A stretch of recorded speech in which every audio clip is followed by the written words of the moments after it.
Tu minėjai, kad šitam koncerte grosi liaudišką muziką. Kadangi esu išvykęs studijuoti į užsienį, paprasčiausiai tas šalies pasiilgimas, žinai, ir nostalgija ta į senąją, gerąją, tikrąją akapelinę liaudišką muziką, kuri buvo atliekama Katute mūsų prosenelių ir mūsų tėvelių, ir ji man tiesiog tapo labai artima užsienyje.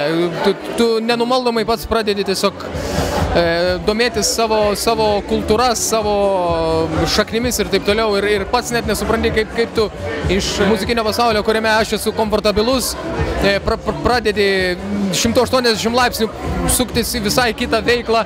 Ir taip, aš dėja, nedėja, nežinau, gal kažkam dėja, aš labai džiaugiuosi tuo, aš pradėjau dainuoti liaudišką muziką ir tai klube ir girdėsite šiandien. Manau, kad gerbėjai tikrai nesupyks ir jiems visiems patiks. Daugam patinka ventukai, patiksiu ir aš.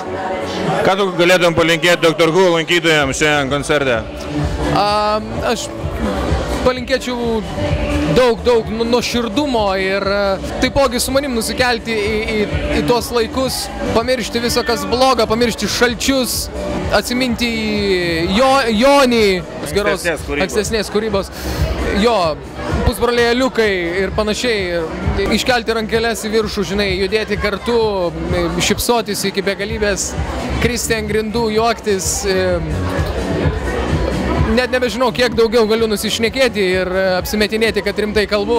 Jeigu taip rimtai šnekant, Klaipėdoje žmonės yra kitokie, šiltesni. Gal tą vasarą jos paveikia taip ir kaip sakant, duoda energijos visai žiemai. Smagu sugrįžti į miestą, kuriame jautiesi kaip namuose. Galiu išduoti tokią paslaptį, kad jeigu aš po mokslų, po užsienio nuspręsiu gyventi ir grįžti čia, tai bus tikrai pajūris, o nežinau ar Klaipėda, bet jo, manau, kad Klaipėdoje tikrai norėčiau gyventi. Palūk kiek minutę, tu sakai, jog nori grįžti atgal, nemanai, kad per vėlu. Verdama maldauji tu manęs, kad bent ištarčiau gal, bet tavęs nesuprantu. Neseniai apsisukai, užtvėrei prieš akis duris, galia tu turi drąsos imti bestis vėl į jas, manyt, kad kas atidarys. Patikėk, aš ne toks. Aš ne toks. Tu šneki, bet nieko negirdžiu, tu meti, bet nieko nejaučiu, tu prašai, bet man jau nesvarbu. Nesvarbu. Tu šneki, bet nieko negirdžiu, tu meti, bet nieko nejaučiu, tu prašai, bet man jau nesvarbu.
Vaido Bamilos koncertas. Super. Susipažinau su mergaitė, idealiaus grožio, tai va aš už tai Vaidui esu labai dėkingas. Kaip tu Vaido Bamilos koncertas? Žiauriai fainas, labai faini užvet. Kas tau gražesnis, Vaidas Bamila ar aš? Sorry, bet Vaidas. Ką man reikia išgerti, kad aš eičiau šokti? Valentine. Ar bus šiandien daina Bėlai Rozė, kurios visi pageidauja? Bėlai Rozė išleistas naujas remixas, David Guetta padirbėjo ties Bėlai Rozė remixu. Buvo nusiųstas jam laiškas su Dr. Who barmenų prašymu, jog tas Bėlai Rozė, ta pati daina, tiktų Dr. Who klubui. Aš manau, kad David Guetta greitų metu išleis tokį hitą, koks dar nebuvo apskritai išleistas visoje elektroniniai muzikoje. Bėlai Rozė, David Guetta remix.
Klube koncertuojame pirmą kartą ir mums iš tikrųjų patiko publika, labai jauki scena, labai gera atmosfera. Dabar suprantu, kodėl tiek metų žmonės čia lankosi ir čia praleidžia savaitgalius. Buvo labai gera jauki šilta atmosfera.